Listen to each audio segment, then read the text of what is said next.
Hola, buenas tardes. Muchísimas gracias a todos por su asistencia. Soy Rubén Sáez, presidente de Arcatur, la Asociación para la Recuperación de los Castillos Turolenses, y esta tarde voy a estar aquí con ustedes hablándoles de los castillos de Teruel, tanto desde el punto de vista turístico como patrimonial. En primer lugar, hay que decir que las fortificaciones de la provincia de Teruel son muy numerosas. Aunque la orden de 2006 recoge 118 fortificaciones únicamente, a falta de un inventario definitivo calculamos que la provincia de Teruel puede tener en torno a medio millar de fortificaciones de distintas épocas. Eso sí, sin incluir ni las fortificaciones de época antigua, ibéricas, romanas, ni tampoco todos los restos de época contemporánea, de la guerra civil, en los cuales también pues, la provincia de Teruel es muy abundante. Hay que decir que esas fortificaciones se reparten por toda la geografía turolense. Pueden ver que hay zonas con mayor concentración, otras con menor, pero en muchos casos las zonas con menor concentración es porque todavía no se han hecho estudios a fondo sobre la materia. Por ejemplo, aquí pueden ver que la Sierra de Albarracín pues es una de las zonas con menos fortificaciones. Estamos completamente seguros que contaba con fortificaciones prácticamente todas las localidades, pero todavía no se han estudiado si se conservan restos al respecto. Resulta sintomático que la mayor parte de las poblaciones pues tienen la calle más alta, es la calle del Castillo, aunque evidentemente no haya castillo, con lo cual eso ya es una prueba de que en su momento pues seguramente pudo haberlo. Estamos hablando de que las fortificaciones turolenses, aunque todo el mundo le parece que todo es lo mismo, que los castillos son todos iguales, lo cierto es que hay una gran variedad tipológica. En primer lugar tenemos castillos al uso, también murallas urbanas, torres aisladas, puentes fortificados, bueno, ahora iremos viendo algunos ejemplos, masías fortificadas, iglesias fortificadas, también parideras fortificadas, e incluso molinos y cuevas fortificados. Evidentemente todo el mundo tiene una idea bastante clara de lo que es un castillo. Este, por ejemplo, es el castillo de Peñaflor de Huesa del Común. Es un castillo que es privado, ese también es uno de los aspectos a tener en cuenta. En la provincia de Teruel aproximadamente contamos con unas 40-50 fortificaciones que son de titularidad privada, lo cual pues, en muchos casos complica la posibilidad de poder intervenir en ellas. Aquí tenemos el castillo de Santa Croce. Este castillo se localiza varios kilómetros aguas abajo del río Guadalaviar de la ciudad de Albarracín. Este también es un castillo privado, pero aun siendo privado en este caso sí que ya estamos trabajando en el plan director porque los propietarios han decidido costearlo. Contamos también con recintos amurallados en la provincia, numerosos recintos amurallados. Este seguro que les suena, es el de Rubielos de Mora. Mora de Rubielos también cuenta con un recinto amurallado. Desde el punto de vista de contabilización de fortificaciones, por un lado se sitúan los castillos y por otro las murallas urbanas, aunque estén en la misma localidad. Así, por ejemplo, hay localidades como Albarracín que cuenta con casi media docena de fortificaciones, porque por un lado tendríamos las murallas, por otro lado el castillo, por otro la Torre del Andador, la Torre de Doña Blanca, la Torre de la Muela y el Castillo de Santa Croce. Cada entidad funciona de forma aislada a la hora de su contabilización.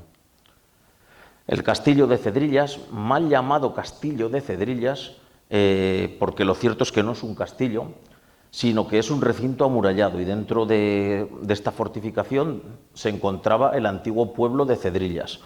Tenía su iglesia propia, tenía sus casas, sus calles, todavía es posible verlas en foto aérea cuando la hierba no está muy alta, y el castillo solo se situaría en uno de los extremos de este recinto.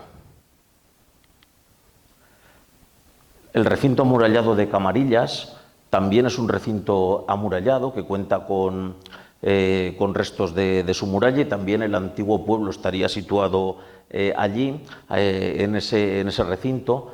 La mayor parte de los pueblos en época medieval se situaban al lado de los castillos. Es el caso, por ejemplo, de Gúdar, de Camarena. Los castillos y los pueblos se situaban en lo alto, y cuando ya pasó el peligro en el siglo XVI normalmente, pues ya se defendieron todos los pueblos al llano tras trasladar la iglesia parroquial. También hay torres aisladas. Esta es la Torre Piquer de Berge. Esta foto es antigua, ahora ya se ha intervenido en ella y se ha consolidado. La Torre de los Moros de Alacón, la Torre Vieja de Ababug.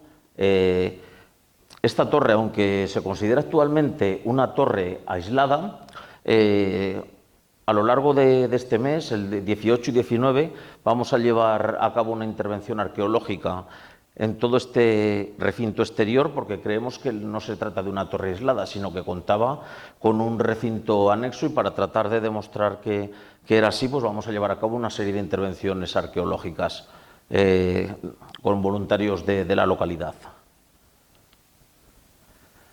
El torreón de la O de la Vieja. Esta es una torre bastante peculiar. Es una torre que tiene dos esquinas, esta y la del otro lado, cuadradas, y otras dos esquinas circulares. Precisamente las que tienen la forma circular se sitúan hacia el único sitio desde el que podía ser batida la torre, con lo cual eso nos está hablando de que tenía un sistema para que los proyectiles arrojados salieran por los lados. En las torres cuadradas, las paredes, si las paredes son cuadradas, los impactos se absorben completamente, mientras que en una torre semicircular los impactos pegan los proyectiles y salen rebotados hacia los laterales. Esta torre también se plantea como una torre aislada. El caso de esta torre es muy curioso. Esta torre fue, según la documentación, fue erigida en 1363 en el contexto de las guerras con Castilla, de la Guerra de los Dos Pedros. La O de la Vieja dependía de Montalbán. Entonces, por norma, el rey obligaba a que las poblaciones que dependían de otra población pagaran para, en este caso, los vecinos de la O de la Vieja tenían que pagar a Montalbán para fortificar el castillo y para mejorar el castillo, porque era donde se tenían que refugiar en caso de ataque. En este caso, los habitantes de la O de la Vieja dijeron, pues en lugar de pagar para refugiaros en Montalbán, vamos a hacer nosotros una torre, así invertimos en nuestra localidad en vez de invertimos en las fortificaciones de Montalbán. Pero bueno, cuando el rey vio que habían hecho esta fortificación para poder refugiarse, pues lo cierto es que les obligó a pagar a Montalbán, porque aquí no cabía la gente de la población. También esta torre es engañosa porque, aunque tenemos una fecha clara en la que es construida, lo cierto es que llevamos a cabo unas intervenciones arqueológicas murales y descubrimos que la base de la torre, sobre todo en su parte interior, pues fue construida en época ibérica, porque los sillares son de época ibérica. Encima de ella se construyó otra fortificación islámica y luego sí que se construye ya esa fortificación durante la Guerra de los Dos Pedros, con lo cual los de la O de la Vieja, además de intentar hacer trampa construyéndose una fortificación pequeña, lo cierto es que reutilizaron lo que ya había. No hicieron ni siquiera la torre, solo hicieron media torre. Con lo cual, esto es bastante curioso. También esta torre, aunque se ha dicho que es una torre aislada, hemos podido descubrir que todo el cortado que la rodea, hay agujeros en la roca de postes que indicarían que contaba con una empalizada para protegerla, con lo cual seguramente pues contaba con un recinto bastante más amplio. En cuanto a puentes fortificados, pues quizás el más significativo es el puente de Valderrobres. Son puentes que están protegidos, el acceso pues con una puerta, un matacán en la parte superior para poder arrojar proyectiles y elementos sobre los atacantes. El mejor ejemplo que tenemos en la provincia es este. Luego, masías fortificadas. El tema de las masías fortificadas es interesantísimo. Es un fenómeno muy común en la provincia de Teruel, especialmente pues, en las comarcas de Gúdar-Jabalambre y en el Maestrazgo. Ahora hemos sacado un libro sobre este tema, en el que se recogen 101 masías fortificadas en la provincia de Teruel, seguramente muchísimas más, aunque muchas se han perdido y otras, pues los restos se han quedado, o las construcciones han quedado dentro de ampliaciones más recientes que las han envuelto. Aquí tenemos la torre de Villastar, aunque está en el término de Teruel, y la torre pintada de Puerto Mingalvo. También tenemos iglesias fortificadas. Muchas iglesias en época medieval, pues inicialmente en origen fueron fortificaciones. Este es el caso de la iglesia de Julve, también la torre de Castel de Cabra. Si pasan por Castel de Cabra, Pues fíjense la torre de la iglesia y verán estos elementos que hemos comentado anteriormente, verán que la torre de la iglesia tiene un matacán en varios de sus costados, con lo cual pues eso es indicativo de que en origen fue una fortificación, fue una torre. Posteriormente a estas torres lo que hacían era abrirles los cuerpos de ventanas, como este caso, y poder compatibilizarlo pues como torre de iglesia. Pero vemos que tiene elementos defensivos pues como pueden ser las espilleras, las almenas y bueno, lo que se ve que es el cuerpo superior pues que es un añadido posterior de ladrillo. Otra iglesia fortificada interesantísima, que es esta que tenemos aquí, es la iglesia de Jabaloyas en la Sierra de Albarracín. Es una iglesia que cuenta con un recinto amurallado alrededor y con troneras para poder disponer piezas de artillería. No sabemos cuántas piezas de artillería podría tener, o si no tenía incluso ninguna, pero sí que tenía las troneras, porque lo cierto es que tiene tantas troneras, o incluso más que la propia ciudad de Teruel, con lo cual resulta sorprendente que esta iglesia pudiera tener más cañones que una ciudad como la de Teruel. De todas formas, hay que tener en cuenta que en muchos casos estas troneras, que son para disparar cañones, pues son un elemento disuasorio. Simplemente estaba la tronera, pero no había cañones, con lo cual quien se acercaba, se veía la tronera, pues claro, era mejor a veces no arriesgarse a ver si tienen cañones que si no los tienen. Esto de intentar engañar al enemigo pues es algo bastante habitual. Se intentó en otros momentos históricos pues con tanques de madera e incluso hinchables. Claro, ante la duda pues es mejor a veces no atacar estas fortificaciones por lo que pueda pasar. También parideras fortificadas, sobre todo en las guerras carlistas se recurre a fortificar en muchos casos parideras. Lo único que se hace en estos casos pues es la apertura de aspilleras para poder disparar desde el interior. Prácticamente pues en las guerras carlistas cualquier elemento, cualquier construcción exenta pues podía desempeñar esas funciones, de ahí que en muchos casos, en el caso de Castellote o en el caso de Aliaga, pues los carlistas llegaron a destruir todas las masías en el entorno de esas poblaciones, sobre todo pues para que no pudieran convertirse en elementos defensivos. Molinos fortificados, este es el molino de Alcañiz. Cuevas fortificadas, son numerosas las cuevas fortificadas que se localizan en la provincia de Teruel. Este fenómeno de las cuevas pues es muy común en el Valle de la Alfambra, también en el Mijares. Esta, por ejemplo, que tenemos aquí, es una de Peralejos, de la localidad de Peralejos. Son cuevas que tienen una puerta en altura, tienen varios pisos. En el piso superior, este es el piso superior, aquí tenemos una ventana que está justo encima de la puerta para poder arrojar elementos sobre los atacantes y aspilleras.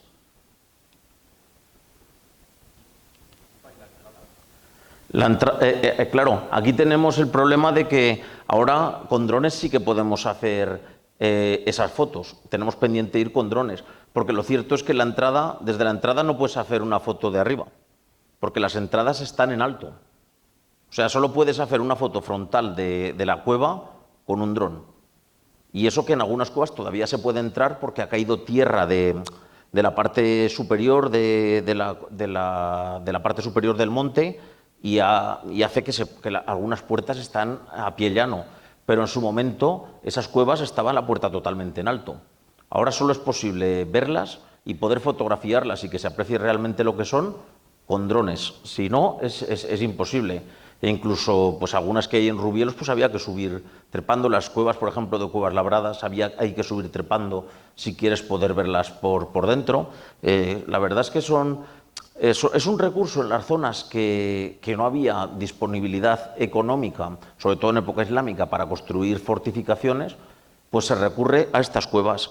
Encontramos cuevas que están en el suelo, a nivel de suelo, las que están para vivir, al lado de la vega que tienen los campos, y luego cada conjunto de cuevas de hábitat, por así decirlo, tiene otras cuevas en altura donde refugiarse en caso de peligro. Como he dicho, han podido ver desde el punto de vista patrimonial, pues tenemos una gran variedad de fortificaciones, pero también suponen un importante recurso turístico en la provincia. Aquí pueden ver, tenemos las 9 fortificaciones que cobraban entrada y que cobran entrada. Aquí abajo pueden ver su evolución en cuanto a número de visitantes. En 2019, que fue el último año normal, por así decirlo, antes de la pandemia, las 9 fortificaciones más visitadas de la provincia de Teruel tenían 140.000 visitantes. Para que se hagan una idea, ahora mismo solo hay un recurso turístico en la provincia con mayor capacidad, un recurso monumental con mayor capacidad de atraer turistas, que es Dinópolis. Solo Dinópolis tiene mayor número de visitantes que los castillos de Teruel. Y sobre todo lo interesante de los castillos de Teruel, aquí pueden ver pues las cifras de ese año. Mora de Rubielos, 43.000, era el más visitado. Valderrobres, 36.000. Peracense, 23.000. La muralla de Teruel, casi 10.000. Albarracín, 8.000. Alcalá de la Selva, pues 3.000. Muerto Mingalvo, Albalate. Y sobre todo, como pueden ver, lo interesante de estos recursos turísticos es su dispersión en el espacio. No están como el caso de Dinópolis, concentrada en Teruel y recibe el grueso de los visitantes en Teruel, sino que aquí pues tenemos a Valderrobres en una comarca, Albalate en otra, Alcañiz en otra, Peracense en otra, Albarracín en otra, Teruel en otra. Mora de Rubielos, Alcalá y Puerto Mingalvo sí que están en la misma, pero sí que esa dispersión a lo largo del territorio pues hace que tengan un mayor impacto económico sobre el turismo. Este castillo seguro que les suena. Voy a poner imágenes de estos castillos, de los 9 más visitados, por si no los conocen, que puedan visitarlo. Les animo a que los visiten. Aquí tenemos Mora de Rubielos, Valderrobres, Peracense, Alcañiz, Albarracín, la muralla de Teruel, Alcalá de la Selva, Puerto Mingalvo y Albalate del Arzobispo. Si no los conocen, pues les animo a que los que no conozcan estas fortificaciones que se acerquen hasta ellas.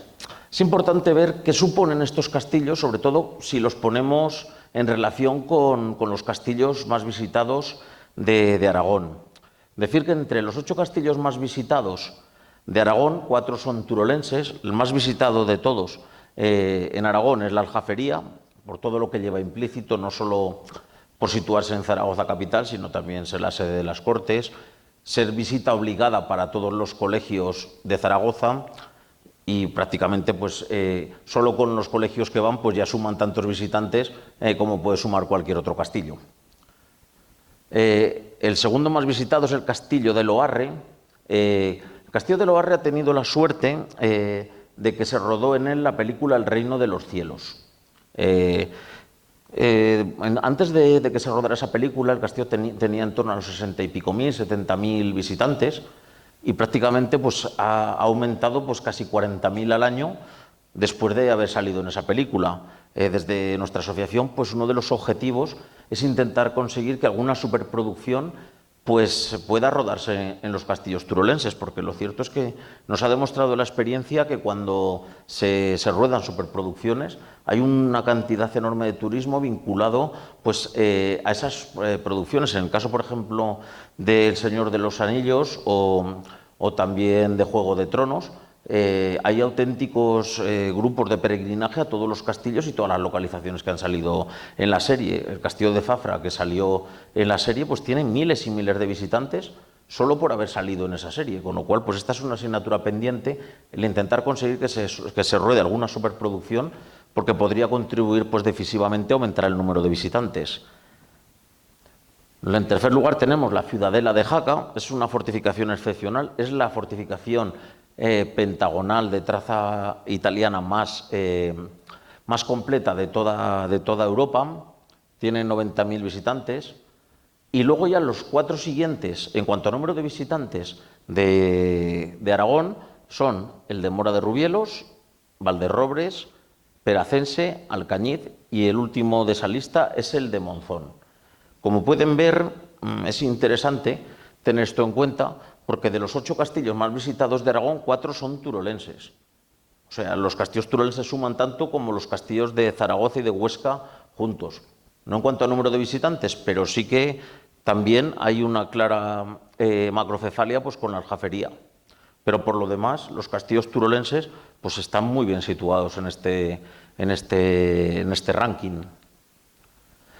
Desde Arcatur, una de las prioridades que hemos tenido desde el primer momento ha sido el intentar generar rutas para que los castillos pues, puedan quedar integrados en conjuntos operativos y que se retroalimenten, que quien visita una fortificación pues, pueda visitar la fortificación que hay al lado.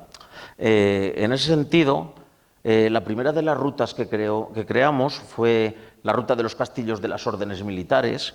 Para que se hagan una idea, una tercera parte de la provincia de Teruel perteneció a las órdenes militares.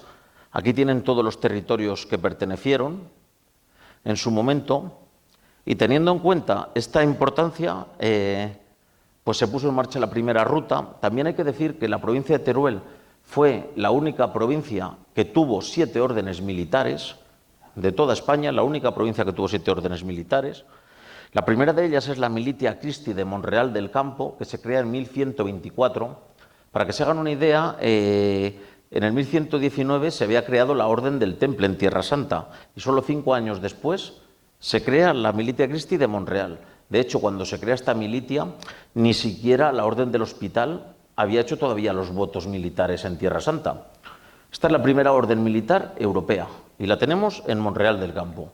A veces nos cuesta darnos cuenta de la importancia de las cosas que nos rodean, pero lo cierto es que esto es significativo y se estudia, en toda Europa se estudia, pero aquí no. La segunda de las órdenes es la Orden de Montegaudio, que tenía su sede, tenía 2 sedes, una la tenía en Jerusalén y otra en Alfambra, en el castillo de Alfambra, y cuando se produce la retirada de parte de Tierra Santa tras la batalla de los Cuernos de Jatín, en 1187, cuando Saladino conquista Jerusalén, pues la sede maestral de la orden se traslada a Alfambra, junto con la Cruz de Cristo, un fragmento de la Cruz de Cristo que custodiaban en Tierra Santa. La tercera que tenemos es los monjes de la Selva Mayor. Estos eran monjes benedictinos, a los que Alfonso II les entrega Alcalá de la Selva y que toman los votos de armas y mantienen el castillo de Alcalá. Decir también que tras la guerra con Castilla, la guerra de los 2 Pedros, el castillo queda bastante afectado y los monjes deciden vendérselo a los Heredia y vuelven a Francia. Ya no volvieron a tomar las armas, o sea, solo tomaron las armas durante su estancia en Alcalá de la Selva y cuando custodiaron ese castillo. De hecho, sucesivos reyes les entregaron posesiones en el Reino de Valencia, en Murcia, y nunca pudieron ocuparlas porque no contaban con suficientes tropas ni soldados para poder mantener esas posiciones avanzadas. Luego tenemos la Orden del Hospital, que su principal centro era el castillo de Aliaga. La Orden de Santiago, que en Montalbán tuvo la encomienda mayor de la orden en todo Aragón. Todos los monjes de la Orden de Santiago de la Corona de Aragón dependían de Montalbán. Era el segundo cargo en importancia de la Orden de Santiago a nivel peninsular. Se sentaba a la derecha del maestre de Uclés. El Temple, que tuvo importantísimas posesiones tanto en el Maestrazgo como en el sur de Teruel. Y la Orden de Calatrava, que al igual que sucedía con la Orden de Santiago, también tiene su encomienda mayor, la tiene en Alcañiz y tiene la encomienda mayor para toda la Corona de Aragón. Así pues, tenemos 3 órdenes militares exclusivamente turolenses y de las 4 restantes, 2 tuvieron su encomienda mayor en la provincia de Teruel. Con lo cual, pues, como pueden ver, es bastante significativo el peso que tuvieron las órdenes militares. Teniendo en cuenta esa importancia, planteamos esta ruta, una ruta principal que recorre 7 castillos, uno de cada uno de estas órdenes militares, el más importante.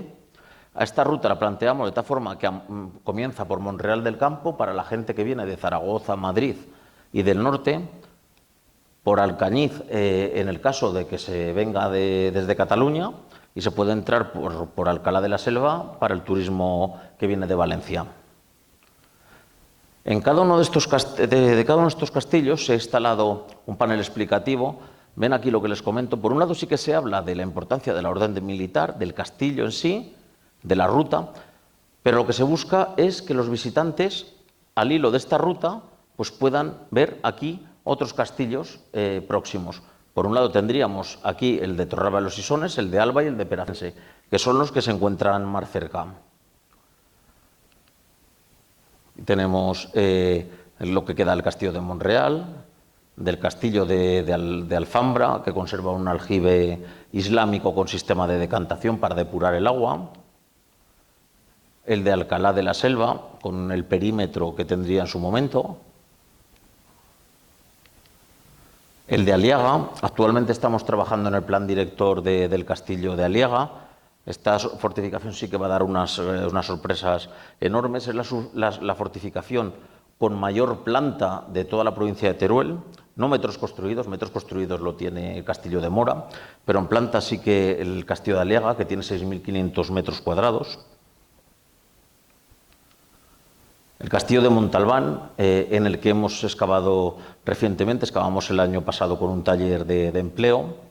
Aquí estuvo enterrado un hijo de Jaime I en el centro de la iglesia, tal y como lo afirma la documentación. Ya hemos conseguido localizar dónde está la iglesia, con lo cual, pues seguramente en futuras intervenciones, el sepulcro es poco probable que esté, pero seguramente el sitio donde estaba sí. El castillo de Castellote, con su torre del homenaje, que fue volada durante las guerras carlistas. El castillo de Alcañiz. Además de esa ruta principal, también hemos planteado rutas temáticas. Por un lado, como ven, tenemos una ruta principal con un castillo de cada una de esas órdenes, pero luego quien tenga interés en las fortificaciones de una orden militar en concreto, pues tiene rutas temáticas. El itinerario de Montegaudio, el itinerario temático del hospital, que parte de Aliaga, Villarroya de los Pinares y Fortanete, el de Montalbán, con Castel de Cabra y Torre de las Arcas. Esto es curioso porque, bueno, el castillo de Montalbán sí que es público, la torre de Castel de Cabra es de la iglesia y el castillo de Torre de las Arcas es privado, con lo cual tenemos de todo un poco. El itinerario temático de los templarios del maestrazgo.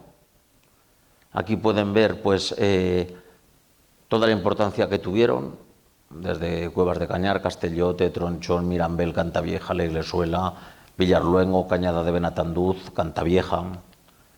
Hay otro itinerario temático de los templarios, que es el de los templarios del sur de Teruel, que parte de Alventosa, Villastar, Villiers, Tramacastiel, Libros. Los templarios los calatravos del Matarraña también tuvieron su itinerario temático, tienen dos en concreto, uno que son los calatravos del Matarraña, que parte de Alcañiz por todo el Matarraña, con la Fresneda, Fórnoles, Ráfales, Monroyo, Peñarroya, y el de los calatravos del Guadalopillo, que también parte desde Alcañiz, con Calanda, la Mata de los Olmos, Verge, Molinos y Ejulbe. Como han podido ver, lo cierto es que las órdenes militares tuvieron muchísimo peso, pero ya han podido ver todas las poblaciones que en su momento les pertenecieron.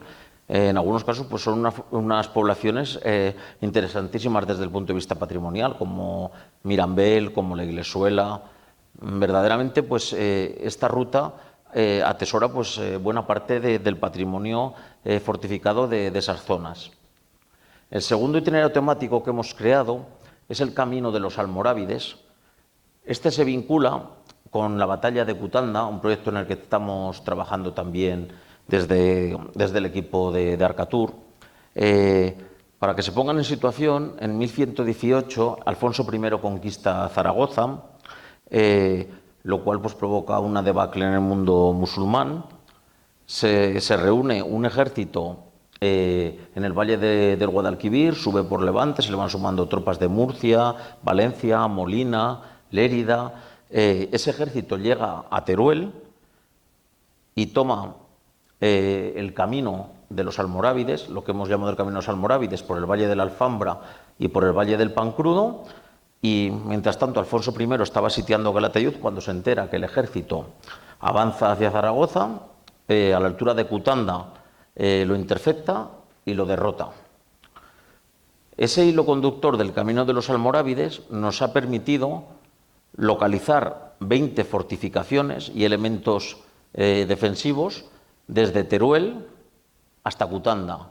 Los principales hitos de este camino pues, son el castillo de Alfambra, el de Pancrudo y el de Cutanda. Aquí pueden ver una imagen de las cuevas andalusíes de Villalba Baja. A Villalba Baja pues, se le llama en algunos círculos pues, la Capadocia de la provincia de Teruel. Y si se fijan, si han estado en la Capadocia, pues es muy similar. Son todo cuevas en diferentes alturas. El siguiente hito del camino es el castillo de Alfambra. El siguiente, el castillo de Pancrudo, todos ellos eran cabeceras islámicas, cabeceras de demarcación, de Iclim. El castillo de Pancrudo también hemos intervenido en él. Esta torre pues se ha excavado todo el interior y se ha localizado también la iglesia y estamos trabajando actualmente en el plan director de este castillo. Y termina en el castillo de Cutanda, que era un Iclim, una cabecera también de demarcación importantísima. Actualmente nos encontramos excavando en el castillo de Cutanda.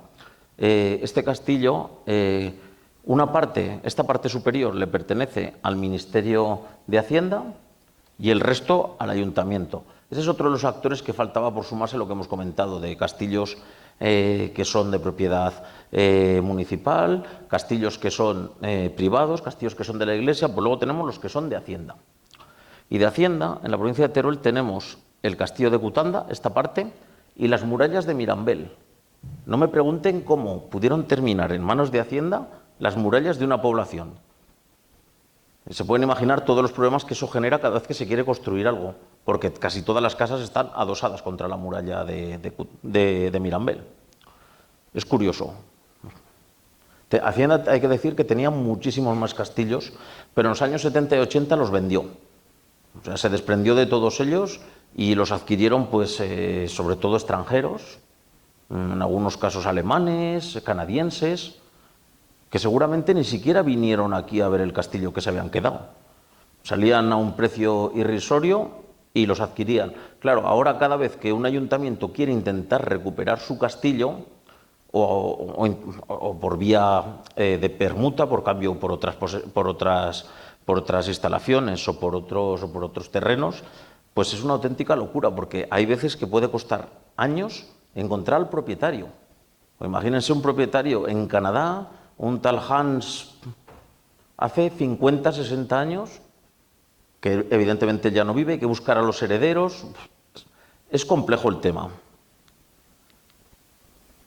Pero seguimos trabajando en otras rutas, por ejemplo, en los castillos turolenses de la Mitra de Zaragoza. Si hemos dicho que las órdenes militares tuvieron el 33% del territorio turolense, el arzobispo de Zaragoza tuvo un 8%, más o menos.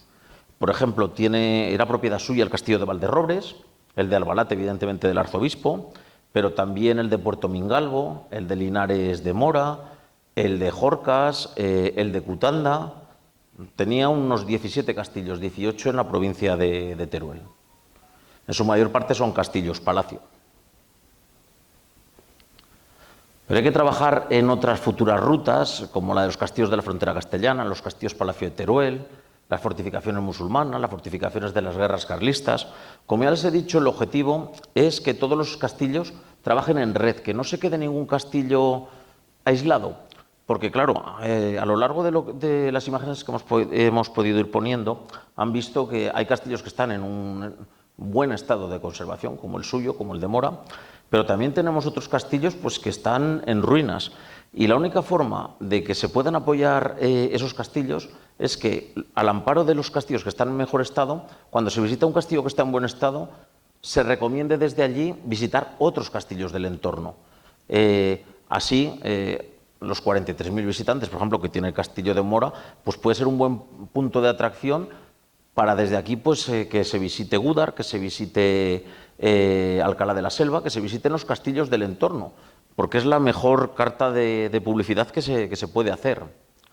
Al hilo de este trabajo en red que llevamos dándole vueltas desde hace tiempo, se han creado los pasaportes, que es un material promocional diferente. Es un planteamiento parecido al que sigue, por ejemplo, el Camino del Cid. Son pasaportes con puntos de sellado en diferentes localidades y quien completa esos puntos de sellado, pues al final entra en un sorteo de diferentes premios. Este, por ejemplo, es el pasaporte de los castillos de las órdenes militares. Evidentemente, no puedes hacer que la gente visite los 50 castillos que pertenecieron a las órdenes militares, aunque sea una pequeña representación. Y al hilo de esto, pues pueden ir acercándose a diferentes lugares y desde allí también recomendar los que tienen cerca. Muchas veces la gente por desconocimiento no visita los castillos. Seguramente si a ustedes les dijera que me dijeran 20 castillos de la provincia de Teruel o 25, pues igual encontraban dificultades para decírmelo, pero no solo ustedes, ¿eh? Hay mucha gente que quien gestiona los castillos no sabe tampoco que existen esos castillos, ¿eh? O sea, que verdaderamente lo primero es concienciar a la gente de la importancia de ese patrimonio que tenemos. El patrimonio del pasaporte del Camino de los Almorávides. Inicialmente solo había estos 4 puntos de sellado, pero este acicate de los pasaportes ha provocado que de los 20 pueblos que estaban en esa ruta, pues ya haya 3 o 4 que han llevado a cabo intervenciones patrimoniales en sus fortificaciones y en sus elementos, por ejemplo el caso de Peralejos, y que en la próxima edición de este pasaporte pues irán sumando puntos porque se han motivado a raíz de formar parte de una ruta, porque a veces es muy complicado pensar solo en clave local y plantear, bueno, quiero restaurar o quiero intervenir, excavar en este elemento, pero si ya se ven formando parte de una ruta, pues seguramente es más fácil. A veces pienso que hemos hecho el proceso inverso, que lo habitual es poner en valor primero el patrimonio y después generar estos productos. Pero si tenemos que esperar a que se ponga en valor ese patrimonio, pues probablemente nunca podríamos tener en marcha estos proyectos. Al final hay que intentar combinar esas dos cosas, que se lancen estos proyectos y que al final se vaya interviniendo en el patrimonio, porque si tuviéramos que esperar que el patrimonio estuviera en condiciones óptimas para ser visitado, pues seguramente esto nunca se pondría en marcha. El de los castillos de Teruel, con los 9 castillos más visitados. Aquí también tiene un punto de sellado en Mora de Rubielos, evidentemente. Otra de las líneas de trabajo en las que se está trabajando y de la que forma parte Mora es la Asociación de Castillos y Palacios Turísticos de España, que es una asociación en la que participa pues, Mora, junto a Peracense también, Valderrobres y Alcañiz, de la provincia de Teruel, y que yo creo que es una buena iniciativa desde Tour España pues, para trabajar en promocionar este patrimonio. Pero hace falta concienciar, hace falta seguir concienciando. Por ese motivo, nosotros ya desde hace un montón de años llevamos celebrando el Día Provincial de los Castillos. Se ha celebrado en numerosas localizaciones, en Mora se celebró también. Este año se celebró la semana pasada en el Castillo de Monteagudo, en Monteagudo del Castillo. Y el objetivo es ir concienciando a la población de las diferentes localidades de la importancia que tiene su patrimonio. Muchas veces cuando vas a dar una charla a una localidad y explicas las cosas, por ejemplo en Monreal, cuando explicamos que la primera orden militar europea se había creado allí, la gente alucinaba. O sea, esa es una de las tareas que tenemos que hacer, es concienciar, porque los mejores embajadores de los pueblos son sus propios habitantes. Hay que intentar que se conciencien. Y si se conciencian, seguramente pues van a contribuir a promocionar su patrimonio de forma notable. Por ejemplo, Camañas. ¿Ustedes saben que Camañas tiene una techumbre con la mejor representación de caballeros templarios del mundo? ¿Saben dónde está Camañas? Sí, pues en su techumbre hay unas vigas, todas labradas y todas pintadas con caballeros templarios. Los templarios prácticamente los defenestraron en todos los sitios y desaparecieron todas las pinturas y todas las referencias. Pues en Camañas se quedaron, e incluso hay un caballero que seguramente se representa al gran maestre de la orden, con la gualdrapa y el escudo heráldico. Como escudo heráldico tiene el templo de Jerusalén, la cúpula de la roca. Pues eso es una cosa única y está en Camañas. No, está en la ermita de Nuestra Señora del Consuelo, que era la antigua iglesia parroquial de Camañas. Está al lado del castillo. Para que se haga una idea de esta concienciación, lo que decimos, cuando empezamos a dar charlas y a celebrar jornadas del territorio Montegaudio, una de las primeras la celebramos en Alfambre, en Camañas. Y estuvimos pues, explicando la importancia que tenía su castillo. Pues fue tal el impacto que generó que los propietarios de la torre del homenaje del castillo se la donaron al ayuntamiento directamente, se la regalaron, porque vieron que tenía muchísima importancia y se la regalaron. De ahí lo que comentamos de la importancia de concienciar, porque solo sabiendo lo que tenemos y la importancia de lo que tenemos, podemos contribuir a su promoción, a su estudio y a su restauración. También se ha celebrado aquí el Día Nacional de los Castillos. Hace 3 años se celebró el Día Nacional de los Castillos. La primera vez que se celebraba en la provincia de Teruel, desde hace 50 años que se venía celebrando. Nunca antes se había celebrado y se celebró en Teruel. Llevamos a cabo pues, charlas, visitas. Aquí, por ejemplo, tienen la visita que se hizo al castillo de Mora. Se visitó Alcalá de la Selva y se visitaron Mora de Rubielos. Jornadas, se celebran continuamente jornadas en las diferentes localizaciones. Por ejemplo, sobre el territorio de Monteagudo ya llevamos a cabo 3 jornadas que se han celebrado. Las primeras se celebraron en Alfambra, la segunda en Alfambra y Camañas, el año pasado en Escorihuela y Hórrios, y este año se celebran en Celadas. Este año en concreto sobre el patrimonio de la Guerra Civil, que hemos llevado a cabo intervenciones arqueológicas en 10 posiciones de la Guerra Civil de la comarca Comunidad de Teruel. Se celebrarán el 27 de este mes de agosto en Celadas. También jornadas como la que celebramos aquí en el castillo, que fue importantísima, sobre todo desde el punto de vista patrimonial, pues para sentar un poco las bases de lo que se venía haciendo, que es la jornada Castillos de Teruel de su puesta en valor a la didáctica. Lo hicimos aquí en el castillo de Mora. Las segundas jornadas sobre la muralla de Teruel, o las cuartas jornadas de patrimonio de Gúdar-Javalambre sobre las masías fortificadas. Esto de las masías fortificadas ya es recurrente y, como les he dicho, pues hemos sacado recientemente un libro, es el que se puede ver ahí, y que creemos pues, que es un fenómeno importante y que sí que se debe mantener. Este sí que corre especialmente peligro porque la mayoría de las masías son privadas, con lo cual, salvo su conversión en alojamientos hoteleros como Mas de Aragones en Peñarroya o aquí la Masía de la Torre, salvo su conversión, es muy complicado su mantenimiento. Aquí tenemos unas imágenes de las jornadas de la muralla de Teruel. Es importante promocionar todo por medio de conferencias, charlas, visitas guiadas a castillos, sobre todo pues, jornadas nacionales. Pero creemos que más que las jornadas nacionales, lo que verdaderamente incide en la población son estas jornadas. Yo este verano creo que esta es mi charla número 18 o 19. Prácticamente cada día o cada 2 días estamos en un pueblo pues hablando de fortificaciones, de patrimonio, de sus castillos.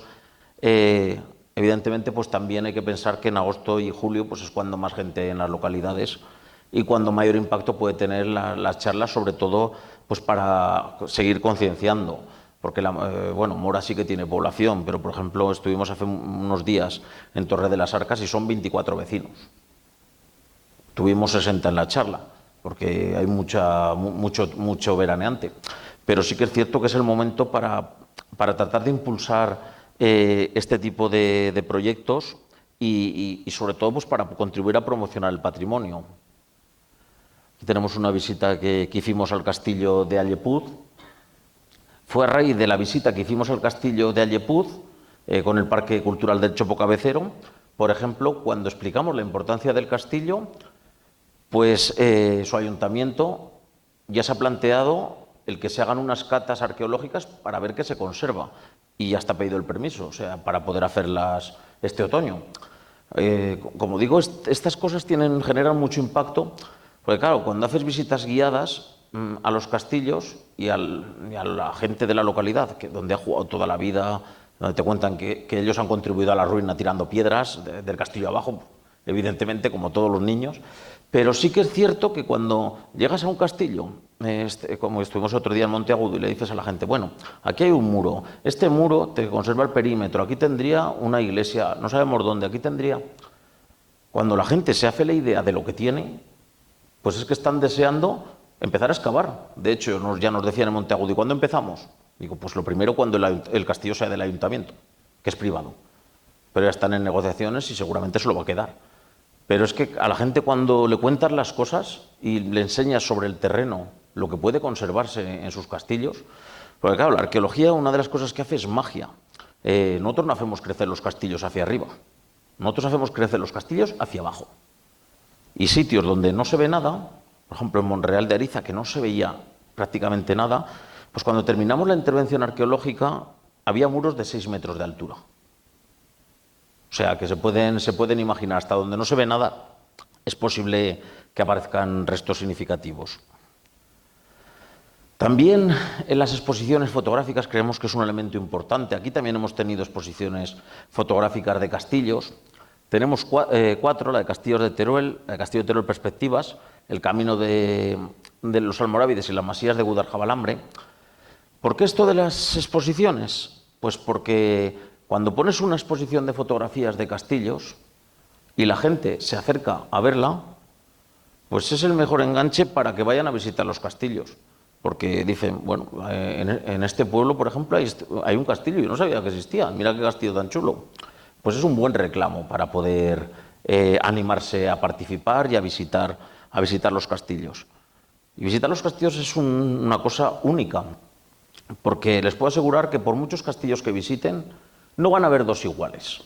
Ermitas quizás sí que vean 2 iguales del siglo XVIII o muy parecidas, pero castillos llevo visitados varios cientos y no he visto 2 iguales. ¿Por qué? Pues porque se adaptan a la topografía del terreno, a las diferentes características. O sea, viendo castillos pueden estar toda la vida y no verán 2 castillos iguales. También otro aspecto interesante para contribuir a la promoción es la edición de sellos. Se han sacado sellos dedicados a Castillo Peracense, a Mora de Rubielos, a Alcalá, a Cutanda, la muralla de Teruel, el de Castellote, la muralla de Rubielos. Este es el último que se sacó con motivo de la realización de la Exposición Filatélica Nacional aquí en Teruel, con el matasellos del castillo, el sello del primer día. Creemos que eso también es interesante porque también contribuye a dar a conocer los castillos. El hecho de que haya sellos que circulen con la imagen de un castillo, pues también contribuye a su promoción, aunque cada día se mandan menos cartas, pero sí que es cierto que es interesante. Hay que seguir insistiendo en la promoción en ferias de turismo tanto nacional como internacional. Desde las administraciones somos críticos, siempre creemos que tienen que hacer más. ¿Por qué? Pues porque ya les he comentado el peso que tienen los castillos a nivel turístico. Ya han podido ver el número de visitantes que tienen. Pero eso no se plasma en una representación en ferias y en este tipo de eventos al mismo nivel. Hace falta que se tome conciencia de que los castillos es un motor de desarrollo, puede ser el gran motor de desarrollo de la provincia. Piensen que hemos hablado de que 9 castillos, eso sí, son los mejor conservados, pero también son en los que se ha intervenido, porque Peracense, yo recuerdo, antes de que se interviniera en él, y no estaba mucho mejor que algunos de los que tenemos. Piensen que 9 castillos de la provincia de Teruel están teniendo 140.000 visitantes al año. Les hemos comentado que la provincia de Teruel tiene medio millar, más o menos. ¿Qué supondría seguir poniendo en marcha castillos y que fueran visitados? Estamos trabajando, para que se haga una idea, con un 0,2% de los castillos de la provincia de Teruel. Evidentemente, mucha gente va a Mirambel por sus murallas, también va a Castellote, pero no se cuantifica esa gente. Seguramente, si se pusieran en marcha muchos más castillos, podríamos hablar de que los castillos turolenses no es descabellado pensar que pudieran llegar a los 250.000 visitantes, ni mucho menos. Hay unos 30 o 40 castillos que su órbita, si se interviniera en ellos y se pusieran en valor, su órbita de visitantes estaría entre los 5.000 y los 20.000. Piensen lo que les digo. Cuando esto lo cuentas, pues parece una ilusión o que estamos hablando de tonterías, pero cuando se baja a la tierra y se miran las cifras, es lo que hay, es lo que tenemos. La inversión en patrimonio es fundamental y es un recurso que revierte rápidamente al territorio, que genera muchísimo impacto. y es de los pocos elementos que todos los pueblos de la provincia de Teruel tienen, con lo cual pues su impacto puede ser enorme. Hay que seguir trabajando con materiales de divulgación. Nosotros en concreto hemos sacado 14 trípticos y 4 folletos de diferentes temáticas, pero también en prensa. En prensa, seguir machacando en prensa. Nosotros continuamente machacamos tanto en el Diario de Teruel, el Heraldo de Aragón. También hemos sacado reportajes en las provincias. Por ejemplo, es el que dedicaron al castillo de Montalbán con este titular, pues que alberga la tumba, como ya les he dicho, del hijo de Jaime I. Este machaqueo constante en prensa pues termina ayudando a que se tome conciencia de los castillos y de los castillos vuelvan a estar en la agenda de la gente. Porque los castillos han sido los grandes olvidados, apenas aparecían en prensa, apenas se llevaban a cabo intervenciones en ellos y hay que seguir trabajando, o sea, estamos empezando prácticamente. También las revistas. La revista, por ejemplo, Verde Teruel, tiene 15.000 ejemplares de tirada todos los meses, todos los trimestres, que es trimestral. Nosotros ya llevamos, desde hace 6-7 años, que en cada número de la revista Verde Teruel sale un artículo dedicado al menos a castillos turolenses. Es un compromiso que sigan saliendo para que la gente siga conociendo. O sea, el objetivo es que la gente conozca lo que tiene en la provincia de Teruel. Muchas veces nos vamos a ver fortificaciones o nos vamos lejos a ver cosas y las tenemos en casa, muy similares. Revistas como esa especializada de turismo, pero también otras dedicadas de forma temática a los castillos, como esta que es la de Castillos de Aragón. También desde hace 5 o 6 años cada número tiene que tener un castillo de Teruel. Para que se hagan una idea, por ejemplo, la revista Castillos de España va por el número 125. Antes de que surgiera nuestra asociación, en esos 125 números, y cada número tenía en torno a 10 artículos, estamos hablando de 1.250 artículos, hubo 2 artículos dedicados a castillos de Teruel, de 2 páginas.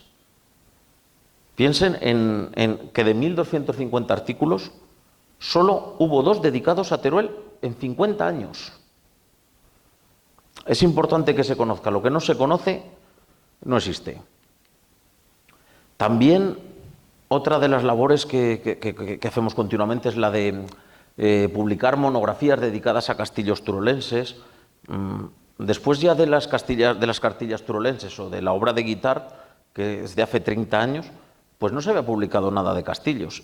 Nosotros ya llevamos 9 monografías dedicadas a castillos de Teruel, una dedicada a la guía de las órdenes militares, también la de Castillos de Teruel. Esta es el libro que se creó a raíz de las jornadas que celebramos aquí en el Castillo de Mora de Rubielos, el de la muralla de Teruel con esas segundas jornadas, y luego pues ya sobre las diferentes jornadas, las de las primeras, segundas y terceras, sobre el territorio Montegaudio, y luego el más fortificado de Gúdar-Jabalambre, que se ha sacado también recientemente. Y luego, tras las huellas de Alfonso I el Batallador, que recoge pues prácticamente todo el camino de los almorávides junto con otras fortificaciones, y los castillos turolenses de la Mitra. Esta es el germen pues, de la ruta de los castillos del arzobispo de Zaragoza, que primero salió el libro, ahora van a salir folletos, trípticos. La línea de trabajo que seguimos, pasaportes, siempre es la misma línea, intentar pues, una publicación de referencia, trípticos, folletos, pasaportes, artículos para que se promocione. También es importante llevar a cabo excavaciones arqueológicas en fortificaciones. Por ejemplo, la excavación en el castillo de Pancrudo. Esto es con voluntarios de la localidad. Esta estrategia la llevamos a cabo en numerosas fortificaciones. Ahora se va a hacer en Ababug, en Barrachina, se ha hecho en Cutanda. El objetivo es que la gente participe de su patrimonio. O sea, que las primeras excavaciones que se realicen en el castillo, sí, hay un arqueólogo, pero también la hace la gente de la localidad. Eso genera implicación con su patrimonio. No que nos vean a los arqueólogos pues, como ese elemento extraño que aparece, que viene aquí y qué tesoros se llevará. Pues con esto se les acaba el mito muy rápido. Con esto se acaba el mito muy rápido porque ven que tesoros no nos llevamos, que solo sale tierra, cerámica, por diferentes elementos. Es anecdótico que, por ejemplo, en el taller de empleo de Montalbán, pues uno de los chicos, cuando empezamos a excavar, decía, pues si sale oro, lo que salga de oro, la mitad para ti y la mitad para mí. Le dije, bueno, eso está hecho, venga. Estuvo 2 semanas que casi desmonta medio castillo, hasta que se dio cuenta que verdaderamente no había oro. Pero sí que es cierto que estas iniciativas con la gente de las localidades pues lo valoran mucho porque se sienten partícipes y luego pueden decir, fuimos los primeros en excavar en nuestro castillo. Creemos que es interesante. Para nosotros puede ser un castillo más, pero para la gente de la localidad en muchos casos es su seña de identidad.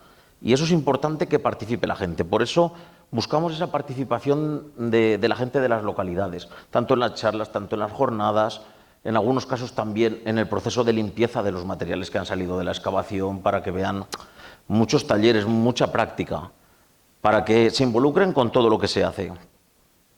También estamos con 2 proyectos de investigación, el proyecto piloto sobre los castillos de Teruel, que promovido por el Gobierno de Aragón, y otro sobre las cuevas andalusíes del Valle de la Alfambra. Estas, por ejemplo, son las cuevas de Peralejos, que excavamos con ese proyecto.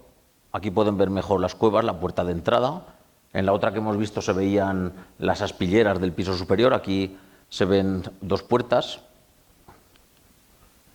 Pero también centros de interpretación, porque es importante que la gente entienda lo que se hace y, sobre todo, acercarle al público que lo que visita lo pueda entender fácilmente.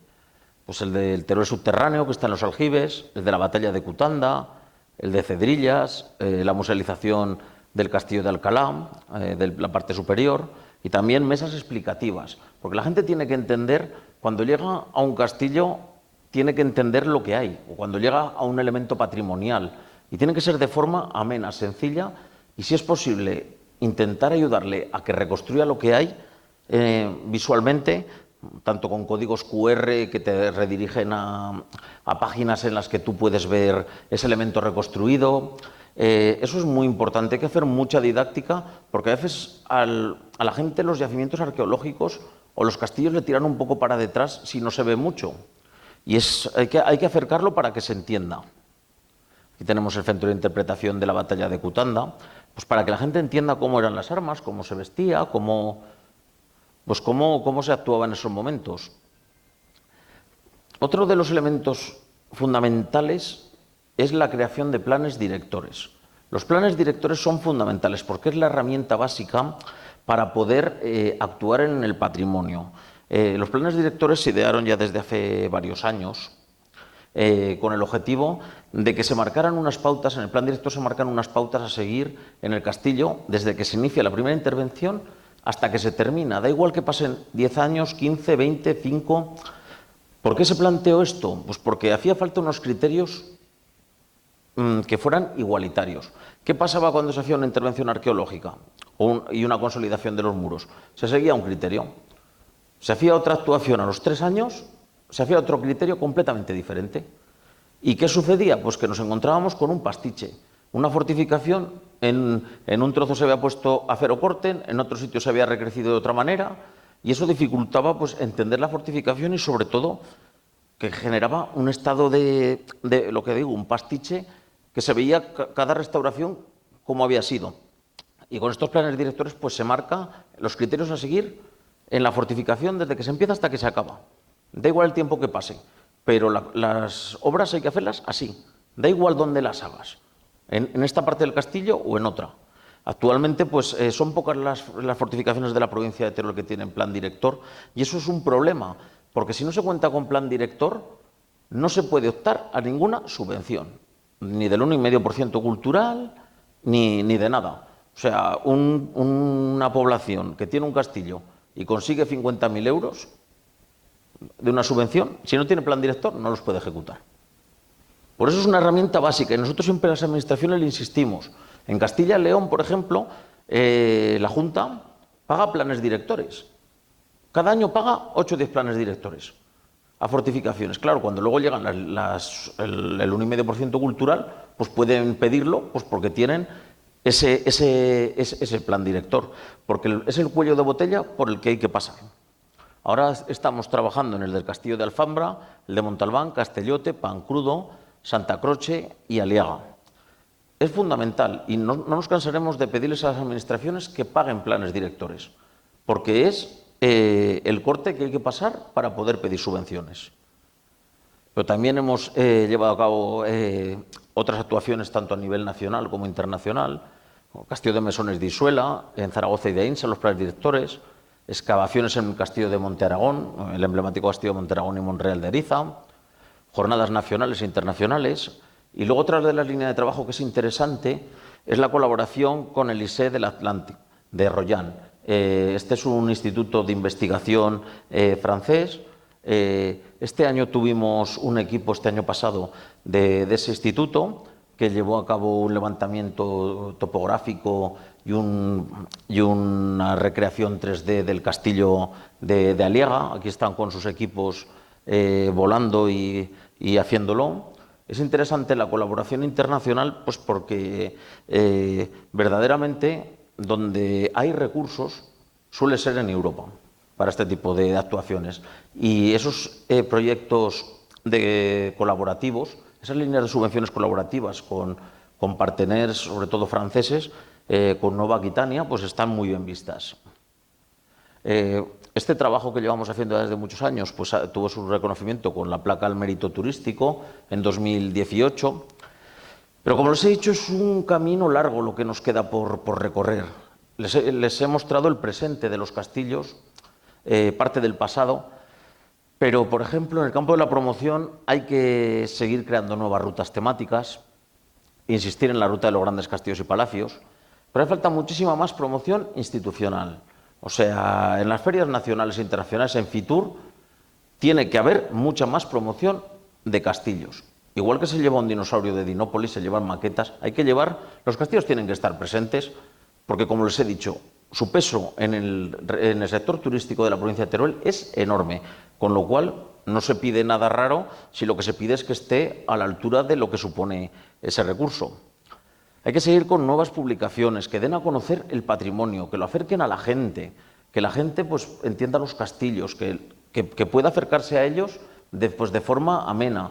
Otra de las líneas también de trabajo en la que se está trabajando, por ejemplo en el caso de Acrótera, pues es con los cómics de los castillos. Aquí tienen también el cómic del Castillo Peracense. El objetivo es que cada público tenga lo que busca. Hay gente que busca ensayo, hay gente que busca otro tipo de lectura. Pero como os he dicho, hay que hacer algo más que promoción. La promoción está muy bien, es el eslabón final de la cadena, pero hay que llevar a cabo intervenciones materiales en los castillos, o sea, entrar a lo que es la fortificación desde el punto de vista patrimonial, planes directores, consolidaciones de urgencia para seguir evitando el deterioro.